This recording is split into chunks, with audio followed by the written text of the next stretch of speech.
Kita melihat beberapa lagi pengajaran yang sudah dituliskan dan menjadi pelajaran-pelajaran berikutnya untuk kita dapat memperhatikan bagaimana pengajaran tentang hari Sabat, pengajaran tentang pohon ara yang tidak berbuah, pengajaran juga tentang bagaimana kita harus mencari tempat di mana tempat yang lebih baik, di tempat yang terdepan, atau siap dipindahkan untuk berada di tempat yang paling belakang. Lalu kita juga belajar tentang siapa yang harus diundang dan apa arti sebuah alasan. Kita lihat pada pasal ini, pasal 14, tentang beberapa banyak alasan yang selalu dipakai manusia untuk membela diri di hadapan Tuhan. Salah satu sikap hidup manusia adalah membela diri untuk sebuah kebenaran, membela diri untuk tidak dipersalahkan. Lalu alasan yang sama juga kita pergunakan ketika kita menghampiri Allah. Ada undangan-undangan yang tidak memberikan respons. Lalu mereka mempunyai alasan, aku telah membeli ladang, atau aku telah membeli 5 pasang lembu, atau aku telah baru saja kawin. Untuk itu mudah berkata, aku minta dimaafkan. Sampai untuk kebutuhan yang utama, keselamatan adalah kebutuhan utama yang harus kita prioritaskan dalam hidup ini, dibandingkan dengan perkara-perkara lain yang kelihatan penting. Apakah itu membeli ladang, apakah membeli 5 pasang lembu, apakah karena baru kawin.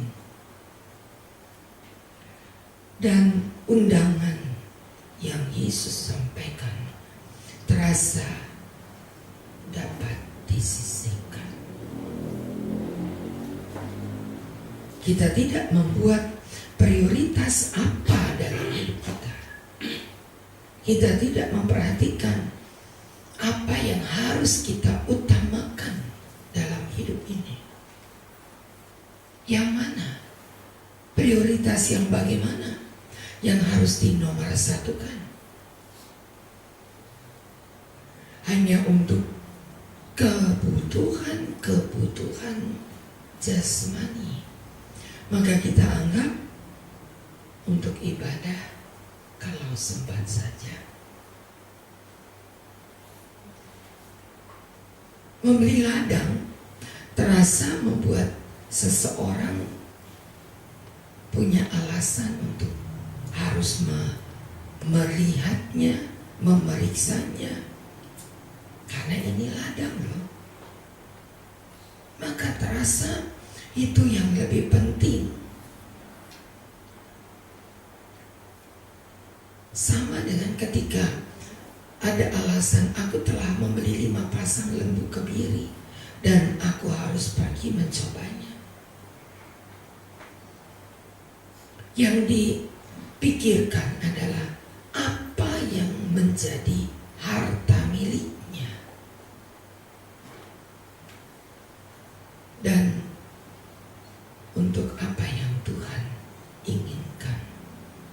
Memperhatikan yang lebih penting dalam hidup.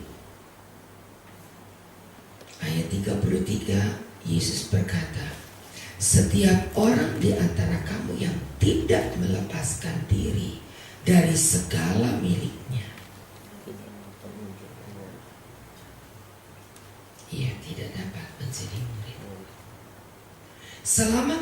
masih menganggap bahwa segala yang kita miliki itu jauh lebih penting daripada keselamatan,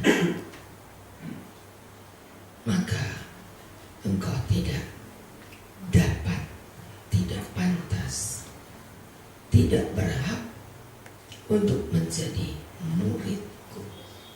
Lalu ada kalimat ayat 34, diumpamakan garam yang tawar.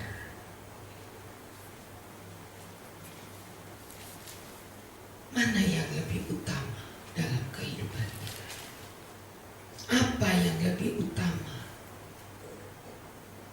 Tidak ada seorang pun yang tidak mengangkat pekerjaan yang merupakan hal yang utama. Betul. Tapi ketika harus memilih, maka tidak pantas kalau kita hanya memilih harta milik kita itu menjadi lebih utama daripada keselamatan kita. Ketika kita anggap ladang atau lembu atau baru kawin itu jauh lebih utama daripada keselamatan yang harus kita raih. Tadi malam firman Tuhan berkata tentang mengapa ada 7 suku di antara orang-orang Israel yang enggan, yang malas untuk pergi perang, menduduki tanah yang telah diberikan sebagai milik pusaka orang Israel. Ada 7 suku untuk tidak pergi berperang, sebab ketika dia pergi untuk menaklukkan, untuk meraih perjanjian Allah, itu berarti dia harus pergi perang, dia harus lelah, dia harus mungkin bermandi darah. Dan ketika kita harus memilih, maka kita akan berkata, aduh, lebih baik sudah tidak usah pergi perang dan capek. Hidup kok perang melulu. Dan kita tidak mengutamakan. Yosua menegur ke-7 suku adalah, bersampai berapa lama lagi engkau bermalas-malasan dan tidak hendak menduduki negeri yang telah diberikan. Sebenarnya negeri itu sudah diberikan, tetapi untuk mendapatkan negeri yang telah ditaklukkan untuk kita itu, kita harus pergi dengan berperang. Sampai berapa lama engkau bermalas-malasan? Ikut Tuhan tidak selalu berada di dalam keadaan kondisi yang duduk manis dan menikmati segala janji Allah. Tapi setiap janji Allah itu harus kita raih. Dan cara meraihnya dengan cara berperang. Bukan berperang lawan orang lain, tapi berperang untuk diri sendiri. Keinginan kita, kehendak kita, kemauan diri sendiri harus kita perangi.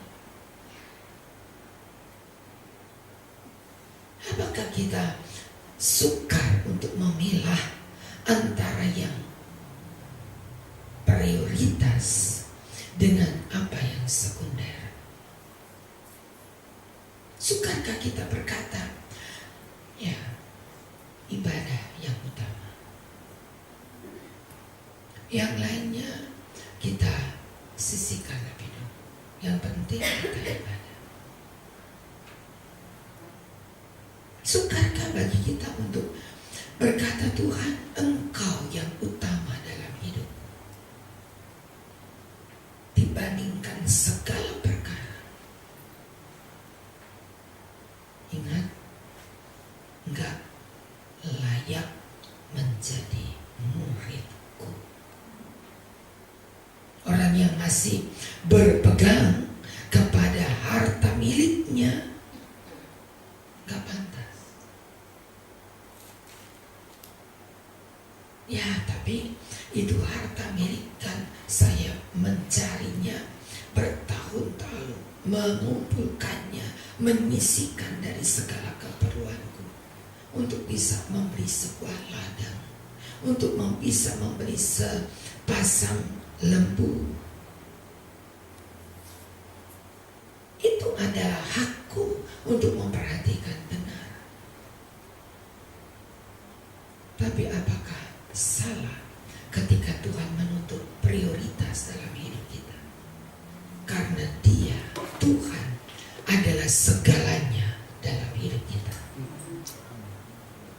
Yang membuat nafas, yang membuat jantung kita berdetak, yang membuat kita sehat, yang membuat kita berjalan, yang membuat kita bisa melakukan apa saja. Lupakah bahwa semua itu karena Tuhan. Dan apakah kita tidak dapat memperhatikan bahwa yang rohani itu jauh lebih penting daripada yang jasmani. Yang rohani itu jauh lebih penting daripada apa yang kita peroleh untuk kebutuhan-kebutuhan jasmani. Mana yang lebih penting? Alasan-alasan yang membuat perkara-perkara rohani itu disisihkan. Yang penting adalah perkara-perkara untuk kebutuhan kita.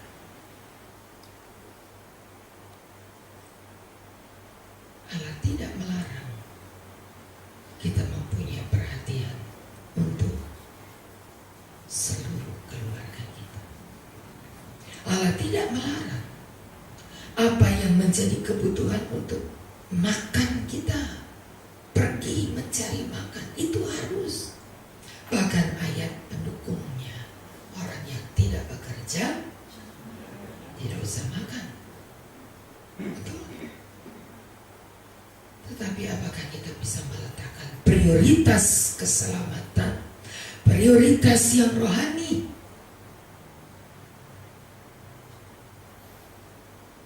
Itu adalah perkara yang utama dalam hidup kita.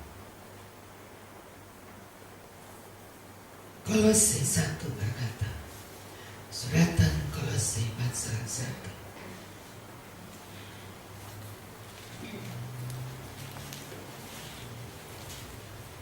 Pada ayat yang ke-15, Ia adalah gambar Allah yang tidak kelihatan, yang sungguh lebih utama dari segala yang diciptakan. Silakan 16. Karena dalam Dialah telah diciptakan segala sesuatu yang ada di surga dan yang ada di bumi, yang kelihatan dan yang tidak kelihatan, baik singgasana maupun kerajaan, baik pemerintah maupun penguasa.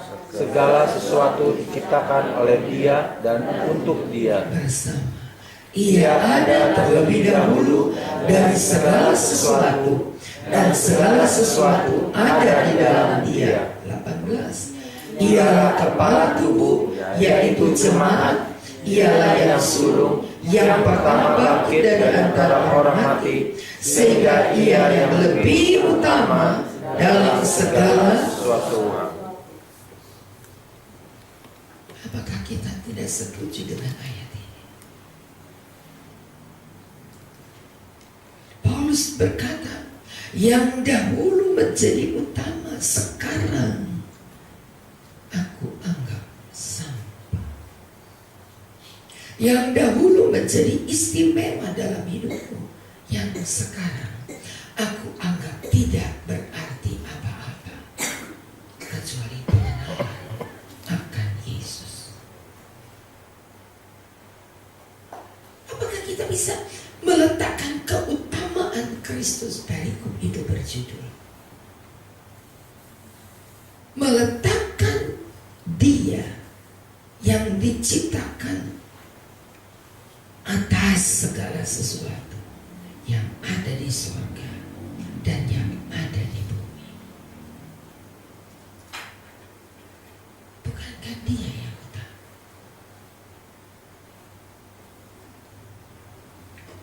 Bukan Allah ingin disanjung, bukan Allah mencari tempat yang utama, tapi selayaknya kita memberikan yang utama itu kepada Yesus. Maka segala sesuatu akan dilimpahkan kepada kita. Kalau kerajaan Allah itu menjadi yang utama,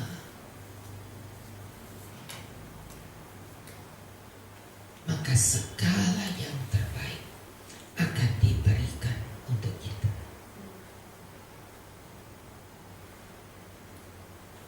Letakkan Dia menjadi tempat yang utama. Tempatkan Yesus menjadi segala-galanya dalam hidup kita. Nomor satukan Dia dibandingkan dengan perkara lain. Nomor satukan Allah kita. Ketika harus memilih, maka jangan kita salah pilih. Tetap memilih Kristus. Amin. Belajar untuk mengutamakan Tuhan, bukan meletakkan Tuhan. Wah, bukan pendeta kok saya. Kalau saya pendeta begitu, boleh seperti Ibu Gembala ngomong. Saya kan bukan pendeta. Saya masih mencari makan, saya masih bekerja, saya masih punya acara ini itu, saya masih punya keluarga yang harus diutamakan, betul. Tapi ketika kita harus memilih, tetap pilihan kita adalah Kristus. Tetap pilihan kita bukan yang lain, tapi adalah Kristus. Prioritaskan Dia. Nomor satukan Dia. Utamakan Dia. Yohanes berkata, biarlah Dia yang semakin bertambah-tambah, dan aku semakin berkurang-kurang. Ambil posisi saudara di tempat yang dikehendaki oleh Allah, supaya hatinya bergemar akan kita, supaya hatinya tertuju kepada kita. Karena engkau dipanggil dan menjawab, maka aku juga datang ketika engkau memanggil. Atau Zakaria pasal yang ke-7 berkata, ketika kamu dipanggil kamu tidak mendengar, maka ketika kamu memanggil aku juga tidak mendengar. Allah membuat satu sikap sama seperti yang kita lakukan oleh Zakaria 7.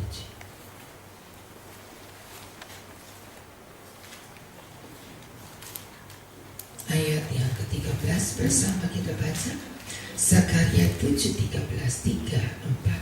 Seperti mereka tidak mendengarkan pada waktu dipanggil, demikianlah aku tidak mendengarkan pada waktu mereka memanggil, firman Tuhan semesta alam. Impas. Mengapa? Mazmur 18. Allah berbuat seperti apa yang kita berbuat bagi Allah. Repot kalau sudah begini, saudara. Ya, coba kita lihat ayat itu. Mazmur 18.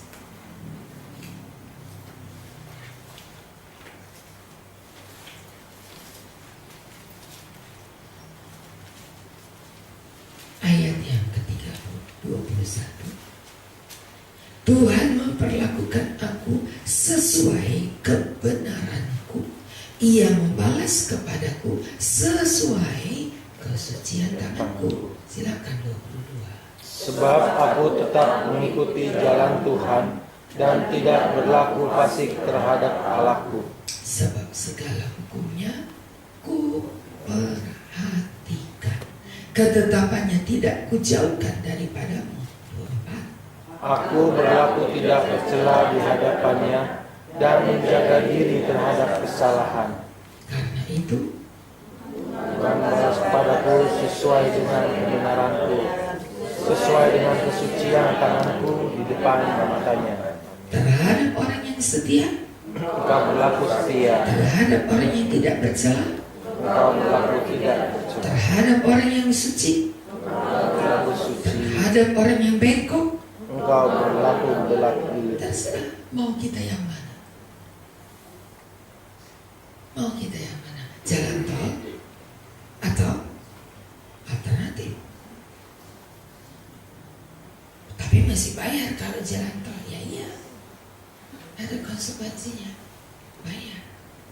Orang lain tidak bayar, tapi ketika kita masuk jalan tol, bayar.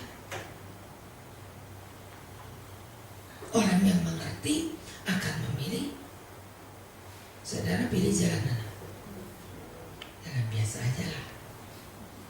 Pakai bayar sih. Apalagi sekarang naik.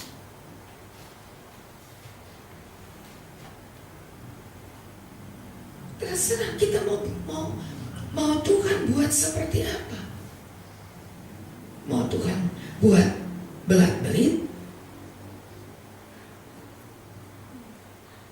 Tuhan ikutin aja katanya. Kamu akan mendapat memperlakukan kamu seperti kesucian Tuhan. Kamu mau apa terserah. Mau lewat jalan tol, ikuti. Terhadap orang yang setia, engkau berlaku setia. Terhadap orang yang tidak bercela, engkau berlaku tidak bercela. Lurusin jalan. Lihat, bukankah Allah yang beracara bagi kita? Bukankah Tuhan yang membela hak-hak kita? Bukankah Tuhan yang ada di depan dan kita belajar berjalan di belakangnya? Kita minta berikan kesadaran kepada kami agar kami dapat membuat setiap perkara yang utama di tempat yang utama. Setiap perkara yang utama di tempat yang utama. Allah adil. Amin. Adil, sangat adil. Gak usah khawatir. Allah adil. Tidak perlu diragukan bahwa Dia adalah Allah yang dapat menolong kita. Sanggup ketika kita mengutamakan Allah, ketika kita memprioritaskan Allah, ketika kita menomorsatukan Allah, beres segalanya. Silakan dicoba. Ketika kita mengutamakan Allah, maka Ia berlaku tidak bercela. Ayat yang ke-29. Karena engkaulah yang membuat pelitaku bercahaya, Tuhan Allahku menyinari kegelapan, membuat pelitaku bercahaya. Dan saya percaya ini menjadi bagian yang kita imani. Ketika Tuhan yang nomor satu, segalanya mengikuti kita. Amin. Ketika kita menomorsatukan Tuhan untuk segala urusan Tuhan, itu yang nomor satu, maka segala perkara mengikuti. Gak perlu khawatir, Allah itu sempurna. Ya tapi kenapa kok ada ujian? Kenapa ada masalah? Tuhan mau supaya kita mempunyai perhatian untuk siapa yang kita utamakan. Dan Allah punya cara untuk memberkati kita. Ketika kita mengutamakan Tuhan, beres saudara. Ketika kita mengutamakan Tuhan, maka Allah tahu bagaimana memperlakukan kita juga. Diletakkan di tempat yang utama.